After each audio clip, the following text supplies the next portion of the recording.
The Big Silence. This is a story that LinkedIn doesn't want you to know. This is a story that in February 2022, the censors on LinkedIn pulled down. And if it were only that site. But Microsoft, one of the largest companies in the world who owns LinkedIn, also censored that iconic photo of the Tank Man. You know, the one during the Tiananmen Square massacre. The middle-aged man holding a grocery bag and standing unarmed in front of a line of tanks. It's a symbol of peaceful resistance against evil authority, and Microsoft censored it from their search engines on June 4th, the anniversary of the brutal crackdown on democracy. If it were only Microsoft. But this episode is about the widespread censorship, conflict of interest, and corruption that have helped suppress discussion about the greatest industrial accident in the history of humanity. We call it the Big Silence. Welcome to Crime Waves.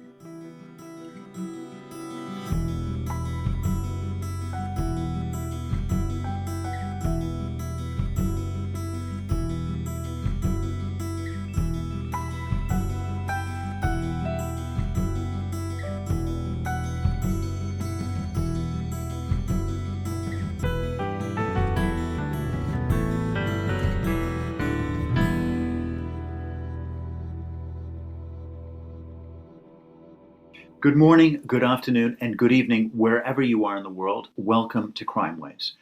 I'm Declan Hill, and I'm an investigative journalist and associate professor at the University of New Haven. And each week, I and my student producers, and this week and on this series, it's the brilliant Alexia Miller, we bring you some stories of the best investigators in the world.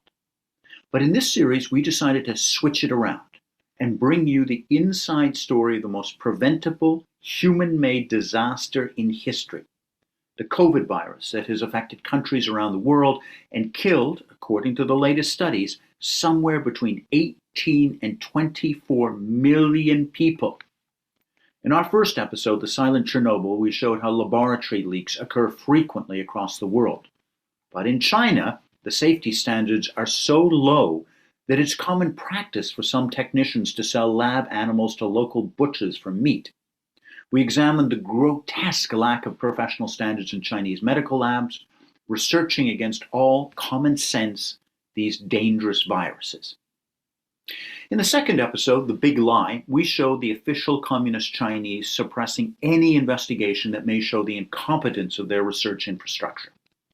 And throughout these episodes, we told the stories of what happened in China using the words of the extraordinary Chinese whistleblowers like Chen Qiushi or Zhang Zhan, who've been imprisoned, tortured, and possibly killed for their work in exposing the response by the communist officials. And we use that term, Communist Chinese, because we want to draw a clear line between the repressive government and the Chinese people. In this third episode, we're going to examine how those Communist Chinese has been aided in their cover-up by some of the largest international organizations, media companies, and scientists. Quote, much of the misinformation on this topic, false or inaccurate info presented as fact, intentionally or otherwise, has come from prominent scientists and has been amplified by top media. Unquote. Those words come from Alina Chan, a Canadian research scientist working at the Massachusetts Institute of Technology, MIT, and Harvard in March 2022. We want to emphasize those words because one of the key takeaways of this series is that almost every Western agency that was supposed to do the right thing during COVID failed, including, most shocking of all, the institution that's supposed to prevent international epidemics, the WHO, or World Health Organization. Quote, only one form of contagion travels faster than a virus, and that's fear. Unquote. Those words come from Dan Brown's international best-selling novel, Inferno. If you've read it or seen the movie, then you know the popular view of the World Health Organization. It's supposed to be led by stern, no-nonsense leaders who put the health of the people ahead of any other consideration. Quote, next time something strange and new comes anywhere in the world, let us come in as quickly as possible. Unquote. Well, that used to be true, because those were the words of the Norwegian Gro Brundtland, who was the former leader of the WHO. She was speaking in 2003 after the SARS epidemic was shown to have spread because of a delaying, tepid, communist Chinese response. It killed hundreds of people around the world, and Brundtland said that SARS could have been prevented if the communist Chinese had just been open about the problems that they were dealing with. According to a superb and relatively little-seen series of articles in the Times of London by the investigative journalists Jonathan Calvert and George Arbuthnot, Communist China swore that would never happen again. Not that there would never be another made-in-China international epidemic that would kill people around the world. No, no, no, no.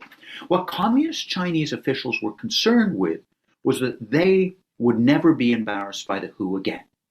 And so they set out to undermine this international agency.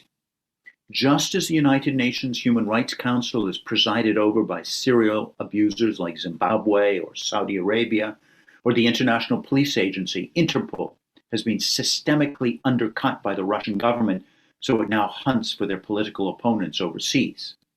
The Communist Chinese have set out to destroy almost everything about the once great World Health Organization. And they have, largely, succeeded. After Gro Brundtland stepped down in 2006, the Communist Chinese got their own candidate, Margaret Chan of Hong Kong, elected. Chan has an unclear reputation among many medical scientists, because during the SARS epidemic, she led Hong Kong's pro-Beijing response to the epidemic. So in delaying and denying that there was a problem, many experts claim had resulted in far more casualties from SARS than necessary. However, it was during her reign as leader of the WHO that Chan put in place a strange pro-communist Chinese action. For example, she made communist leader Xi Jinping's wife a goodwill ambassador for the organization. Then she nominated Robert Mugabe, the human rights challenged leader of that nightmare-run health system in Zimbabwe, a WHO leader. She also declared the medical system of one of China's top allies, North Korea, the envy of most developing nations. That's very odd, because a few months later, the human rights group Amnesty International described the North Korean medical system as crumbling. Quote, this is from one of their reports, they write, "We have documented how widespread and chronic malnutrition, which suppresses people's immune system, has triggered epidemics and mass outbreaks of illness related to poor diet. Interviews with North Koreans depict a country that professes to have a universal free health system, but in reality struggles to provide even the most basic service to the population. Health facilities are run down and operate with frequent power cuts and no heat. Medical personnel often do not receive salaries, and many hospitals function without medicines or other essentials." Unquote. This was the system that the Chan-led WHO said was the envy of most developing nations. And then Chan and the WHO got Chinese traditional health practices declared an equally important tool to fighting ill health as evidence-based medicine. Critics claim that this is both against best medical practices and very, very bad for the pangolins, rhinoceroses, and sharks of the world. Because these wild animals, and many others, are killed in their millions for their reputed traditional medical benefits. And that's harmful for both their habitat, but it also promotes the spreads of disease from the trade in wild animals. Finally, under Margaret Chan, the WHO's response to the Ebola epidemic in 2014 was strangely slow. It took them months to declare the situation a public health emergency, even when the international charity Doctors Without Borders was declaring it a medical disaster, and countries around the world were treating it as such. Leaked emails obtained in 2015 by the Associated Press revealed that the delay was caused by WHO officials who did not want to upset the African countries hit by the outbreak and damage their economies. And those African countries were linked with Communist China. They quote Michael Osterholm, a prominent infectious disease expert at the University of Minnesota. Quote, "That's like saying you don't want to call the fire department because you're afraid the fire trucks will create a disturbance in the neighborhood. Medical experts claim that more than 1,000 people died because of the WHO's delay. In the WHO's reaction to the Wuhan epidemic, similar charges have been leveled at the organization. Margaret Chan left the WHO in 2016, but the Communist Chinese government mounted an aggressive campaign to get the present incumbent, Tedros Adhanom Ghebreyesus, elected. The Communist Chinese managed to do this despite a number of serious accusations of Tedros's involvement in large-scale massacres in his home country of Ethiopia. However, it is the WHO's lack of action in the early stages of the COVID epidemic in the winter of 2020 that is truly bizarre. So let's look at all they chose not to do. Quote, "Initially, I thought it was somebody lying there receiving intravenous injection. Then I looked from the other side. I realized that the patient's face was covered by a white cloth, without breath. That must be a corpse." Unquote. Those are the words of the Chinese independent journalist Chen Qiushi. He, in January 2020, filmed conditions across Wuhan. In a typical video, Chen went to one hospital and interviewed a nurse. Quote, "The entire hallway was stuffed with patients. Couldn't even move. Must have been more than 1,000 patients. We were so nervous then. That was great pressure. We were crying all the time during those days." Unquote. Chen Qiushi was jailed by the Communist Chinese for filming such interviews. But during these crucial weeks of January 2020, the WHO accepted the Communist Chinese word that there was not a public health crisis in Wuhan. And they did this despite warnings public by journalists like Chen Qiushi. It was all over YouTube. Or the Taiwanese government. The WHO kept silent for more than a month after Communist Chinese officials discovered that there was human-to-human transmission. It was almost a month since the Taiwanese government had publicly called the situation a public health disaster, and done what the WHO did not do, and sent an independent team of public health officials to investigate the situation. And it was almost 2 weeks after Wuhan, a city of 11 million people, was shut down. And yet, all during this crucial time of January 2020, the WHO never said anything about the situation. Now, fair play, you might say. It was the Communist Chinese who were suppressing the news that there was human-to-human transmission of COVID. But it's the WHO's job not to take government words, but to check for themselves. And they didn't do it. It was only on January 31st, 2020, that the WHO finally declared COVID a public health emergency. However, even on that day, Tedros, the president of WHO, issued the following statement. Quote, "In the past few weeks, we have witnessed the emergence of a previously unknown pathogen, which has escalated into an unprecedented outbreak, and which has been met by an unprecedented response. China is to be congratulated for the extraordinary measures it has taken to contain the outbreak. The decision is not a vote of no confidence in China. There is no reason for measures that unnecessarily interfere with international travel and trade." Unquote. So, for the next 6 weeks, the World Health Organization actively campaigned not to stop trade to and from China. And for those 6 weeks, the virus continued to spread around the world. The WHO did not declare COVID a pandemic until March 11th. And during that time in America, flights from and to China had been very controversially suspended. In Italy, much of the north of the country had already been locked down. Yet the WHO, according to one of their own officials, Dr. Francesco Zambon, who would later claim that they suppressed a report on the spread of the disease during this time in Italy, he said in a Sky News report of April 2021, quote, "We in Italy didn't have time to prepare, but this report would have allowed them to buy time, which was by far the most important route for getting better prepared for the pandemic." I think the problem is about a lack of independence and a lack of transparency of the World Health Organization. The mandate is to promote the health of the citizens of the entire world. And the story that happened shows that the organization is bound by personal interests, by government interests, and by financial powers. Unquote. All this non-activity greatly increased the spread of the disease around the world. There's a study by the University of Southampton researchers entitled Effect of Non-Pharmaceutical Interventions for Containing the COVID-19 Outbreak in China. And it shows that if the country had reacted more quickly, the number of cases could have been reduced by 95%. In total, that's millions of people around the world whose lives would have been spared. Yet, the WHO's extraordinary sucking up to the Communist Chinese continues to this day. And in part 4 of our series, The Slow Chernobyl, which we call Democracy versus Repression, we're going to examine the WHO's acceptance of the Communist China's lies about their death toll.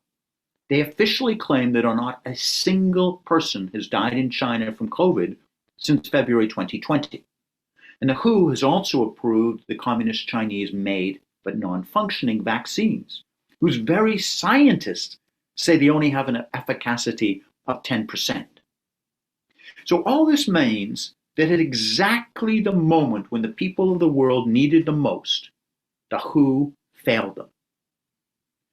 Yet, the worst example of the control of WHO by the Communist Chinese is in the dreadful staged show of an inspection on the origins of COVID 1 year later in the winter of 2021. It was a proverbial middle finger raised by the Communist Chinese to the international public health community.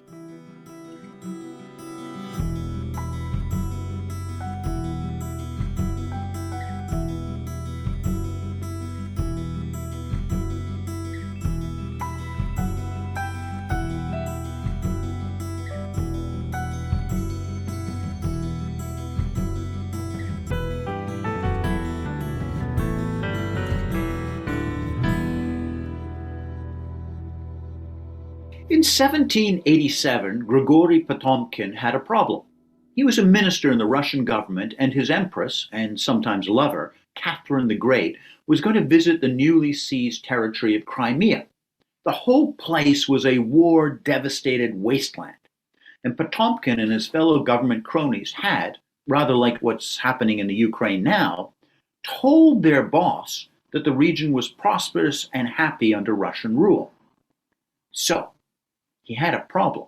How was he going to impress his boss? And what Potomkin did was import a lot of Russian-speaking people who at each stop that the empress would do, they had already constructed a fake village. And then they wandered in front of the empress speaking Russian, and she was suitably impressed. And as soon as she left, they would take down these so-called Potomkin villages and rush down the road past the empress to build the new place. In the history of the geopolitical stage shows, it's up in the very top 10. It gave us the name Potomkin villages. However, the World Health Organization trip in January-February 2021 to find the origins of the COVID epidemic in China is surely a clear contender. Quote, in the beginning, they didn't want anything about the lab in the report because they said it was impossible, so there was no need to waste time on it. We insisted on including it because it was part of the whole issue about where the virus originated. Unquote. Peter Ben Embarak was a scientist on the WHO team. In a later Danish documentary, he claimed from the very beginning of the study trip, they weren't even allowed to call it an investigation, the Communist Chinese were putting extraordinary pressure on them. Look, there's actually a very easy way of testing for a potential lab leak from a scientific research facility. It's a standard WHO tactic. It's called a laboratory audit. They even have a specialized team of scientists who investigate whether a research center is actually safe. They review all the paperwork, they check the supplies, and meticulously go through all procedures and test if and when a leak might have occurred. So you might have thought that the WHO would have been allowed to do so, but not at all. Communist China has blocked every single one of the requests for those tests, and as you heard, they even tried to block discussion of a lab leak. Their pushback started with the composition of the WHO's team. The Chinese insisted that there be 36 scientists, 18 Chinese, 18 international. Except among the 18 international scientists was another communist Chinese, so they always had a majority success for any vote. The British Medical Journal quotes Gary Ruskin of the nonprofit group US Right to Know, which has been investigating academics for conflict of interest and undisclosed ties to the Wuhan Institute of Virology. And he says, quote, "If there was a Nobel Prize for scientific and political incompetency, surely WHO would be in the running for it," unquote. When they actually came to investigate the laboratory complexes in Wuhan, the communist Chinese officials would not allow more than a 3-hour visit to the main biosafety lab 4. None of the other laboratories, who had lower safety standards but were doing, very controversially, COVID research, were examined. And look, one Australian research scientist claims that to even get into a BSL lab, if it's done properly, it takes at least an hour of showers and changing clothes and going through this whole rigorous procedure. And then to come out, it takes another hour, which means that in a 3-hour visit, the WHO team would have had no more than 1 hour to, quote, investigate. And their work was hampered because many of the translators in the laboratory were provided by the communist Chinese officials. So even if a lab worker did have a suicide wish and did speak the truth in front of all those government witnesses, it's doubtful that any of the WHO team could understand what they had said. However, it gets worse, so much worse. Because one of the men leading the international section of the team, including that visit to the Wuhan laboratory, had been implicated in their dangerous COVID research in China for years, including in that very laboratory. He had passed them millions of dollars in American taxpayer grant money, and he had helped orchestrate a very successful campaign to ensure that there was no discussion of a laboratory leak in Western media. He was, according to many experts, the definition of a walking, talking conflict of interest, and he was helping to lead the purported independent examination of the Wuhan research complex. His name is Peter Daszak, and he's a man that some US Congresspeople said should have been put on trial for involuntary manslaughter for his role in the epidemic. If they're accurate, it should not be involuntary manslaughter, but involuntary genocide. Here is a huge, grotesque summation of all the scientific debate around the origins of COVID. It's unfair, but it's essentially accurate. On one side is the scientific establishment, the prestigious medical research journals, and a number of high-profile universities. They mostly claim that COVID came from an intersection between bats, an unknown animal, and humans. And on the other side is a small, disparate group of scientists and public health researchers. They either claim that COVID came from a laboratory or that the debate is still open. And the main group that has come together arguing this side is called Drastic. They're the source of almost every piece of independent research that we have mentioned in this series. Now, here's the unfair but essentially accurate summation of these two sides of the debate. A significant section of the mainstream scientific media gets paid to say that COVID comes from a wild animal. Now, I want to be clear. It's not all of them, not even the majority, not even the greatest section of them, but enough to significantly alter the debate, particularly as a number of them have actually engaged in specific attempts to gerrymander the debate.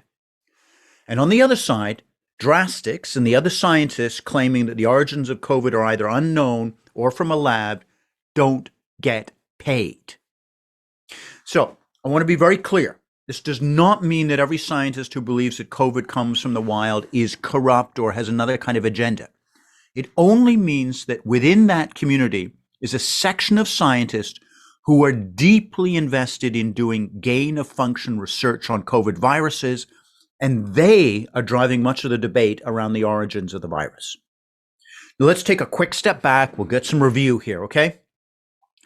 Gain of function is where the scientists took previously existing dangerous viruses and made them more dangerous. And their intellectual defense was their work would make epidemics less harmful because scientists would know what to expect from nature. And in the last 10 years, they got a lot of money, millions of dollars for doing this work. And while they were doing it, other scientists were saying very loudly, this is crazy. It's madness. One prominent researcher claimed that it was like looking for a gas leak with a lit candle. And gain of function was so controversial that President Barack Obama banned American laboratories from conducting this research. And what some of the gain of function scientists effectively did was end run that ban. In my opinion, to continue playing Dr. Frankenstein with a bunch of dangerous viruses, souping them up to become more virulent, they offshored their work to the communist Chinese laboratories in Wuhan. And now that there's a widespread epidemic, there are two concerns. First, as this entire series underlines, it does seem really, really suspicious that an international epidemic of COVID viruses emerges in the one city of the world where gain of function research is done the most.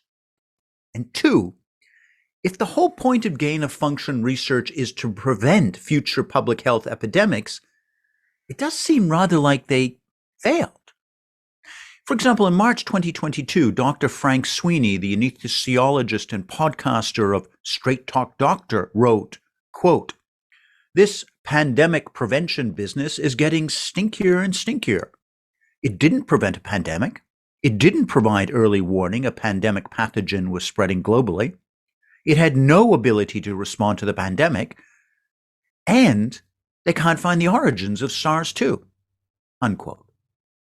What would you do if there were a deadly viral outbreak on the doorsteps of the laboratory where you were being shipping off millions of dollars of research money to?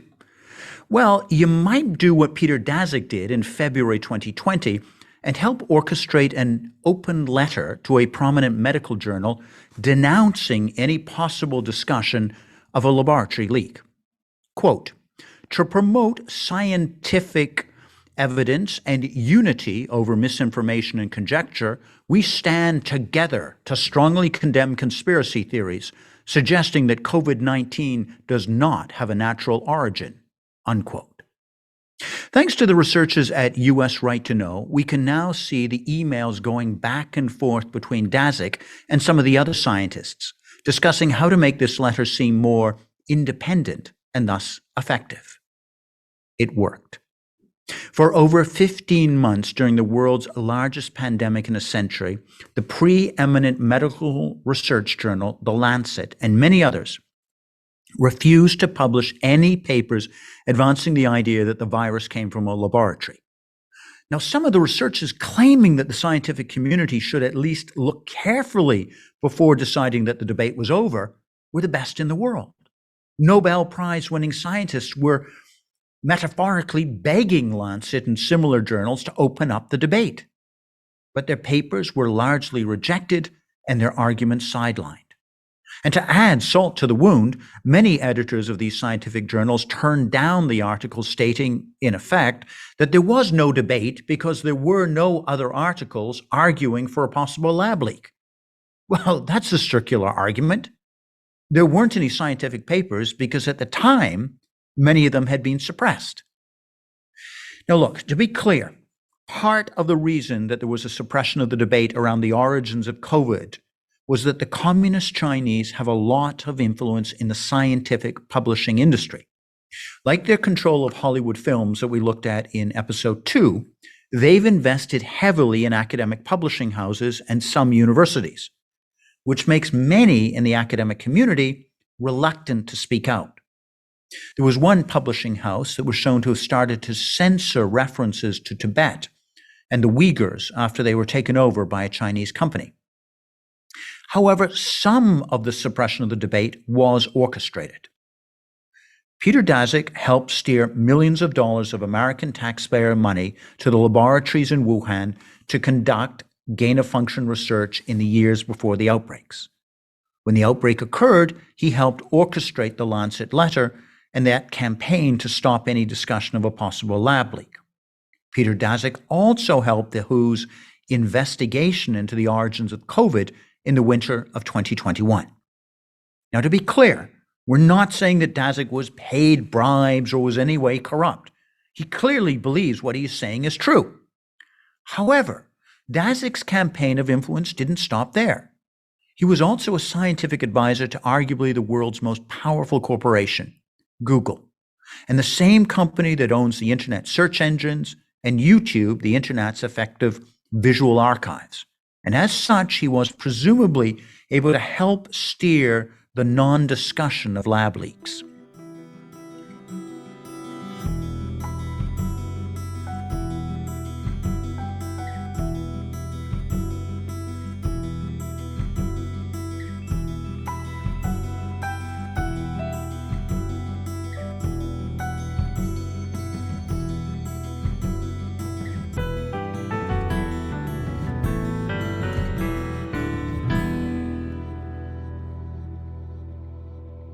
One of the greatest media stories of our times are the connections between big tech companies, Microsoft, who owns LinkedIn, Google, who owns YouTube, Facebook, who owns WhatsApp, and Apple, who owns everything that Google doesn't, and the Chinese communist regime. The big tech companies are happy, unless carefully watched, to hand over almost anything to the communists in a desperate attempt to gain access to the Chinese market. And their range of sucking up to the dictatorships boggles the mind.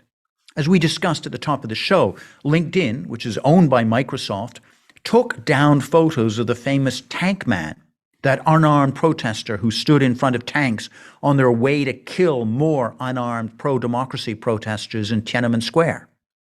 And speaking of Tiananmen Square, if you want to see nauseous sucking up, watch the 2016 video of Mark Zuckerberg, the CEO of Facebook, now called Meta, desperately jogging around a polluted Tiananmen Square in a PR effort to get the communist Chinese to open up their market. Zuckerberg has also publicly declared that all Meta senior executives have and read copies of Chinese Premier Xi Jinping's snooze fest of a book. Now, all this corporate flattering is disturbing. But what it means in COVID terms is that the American social media companies have at times been complicit in removing anything that challenges the big lie of the Chinese Communist Party. We're not suggesting that the big tech companies are paid to do so or in any way corrupt, but we are saying that from February 2020 to March 2021, that first long year of COVID, almost any mention of a potential lab leak was taken off social media. It means that even now, something as low profile as this podcast is under active censorship. On LinkedIn, where many of our listeners follow this podcast, we cannot openly say what our shows are about. We're not the only ones. You remember those brave Chinese journalists and whistleblowers who showed the world the true picture of Wuhan and ended up in jail? Well, Chen Qiushi's work on YouTube is behind a community standards wall. For some reason, his work is considered so potentially offensive that anyone who wants to see it has to give their name and email address to YouTube and hope that they'll not reveal it, accidentally or otherwise, to the Chinese government. And you remember that documentary film, Coronation Wuhan, made by the Chinese artist Ai Weiwei, whose reputation got the film accepted at international film festivals until the communist Chinese stepped in? Well, his film can't be seen on YouTube. And the man giving them scientific advice? Peter Daszak. Now, to be clear, Daszak didn't ask that Coronation Wuhan or any other film be taken down. And he also clearly believes that what he is doing is right. And there's no suggestion that he's being paid or is corrupt. However, what is also clear is that one scientist with such a clear preference on one side of the debate has been able to significantly affect the public discussion of this important debate. Let's leave this issue with the words of a letter released in 2021 by a group of international scientists desperate to open up the debate around the origins of COVID from the suppression seen in the Lancet letter. Quote, "This approach seems consistent with the views presented near the conclusion of the Lancet statement. quote, to promote scientific evidence and unity over misinformation and conjecture, unquote. But a little word makes a whole difference. A scientific question has never been solved and should never be approached by asking scientists to promote unity. Science, by definition, explores and embraces alternative hypotheses, contradictory arguments, verification, refutability, and even controversy. And departing from this principle risks establishing dogmas and abandoning science.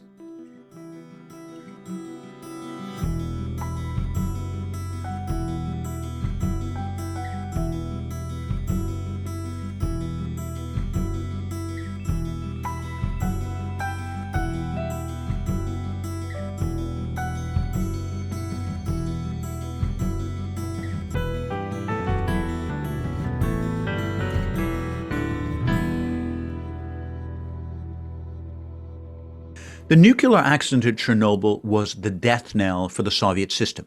It convinced millions of people not only of the incompetency of the system, but the dangers of that incompetency. And the big lie and the big silence around COVID is also important. It is an existential moment for the Communist Chinese, because for them, the domestic audience is much, much more important than the foreign one. In the early 2000s, there were a series of corruption scandals that rocked the Communist Chinese regime. Milk powder for babies was discovered to have been poisoned by corrupt bosses, who then paid off inspectors to look the other way. There was an earthquake that collapsed shoddily built, corruptly constructed schools, killing thousands of children. And those scandals triggered a wave of riots and demonstrations that terrified the Communist Party structure. So now, if the Chinese people understood what really happened in Wuhan, it would be the end of the communist system. And there are other reasons why the big lie and the big silence is important to the Communist Chinese. Their economy made money and continues to make money out of COVID. They did this first by suppressing information in January 2020. You remember that? That was that first crucial month as the epidemic is spreading around the world. They suppressed information, but at the same time, they built up a near monopoly of medical supplies. Quote, we further assess the Chinese government attempted to hide its actions by denying there were export restrictions and obfuscating and delaying provision of its trade data, unquote. There was a report by the U.S. Department of Homeland Security that said China, during that month, increased its import of surgical masks by 278%, surgical gowns by 72%, and surgical gloves by 32%, and similar items, all during January 2020. And in February, worldwide imports from China of critical medical supplies significantly declined.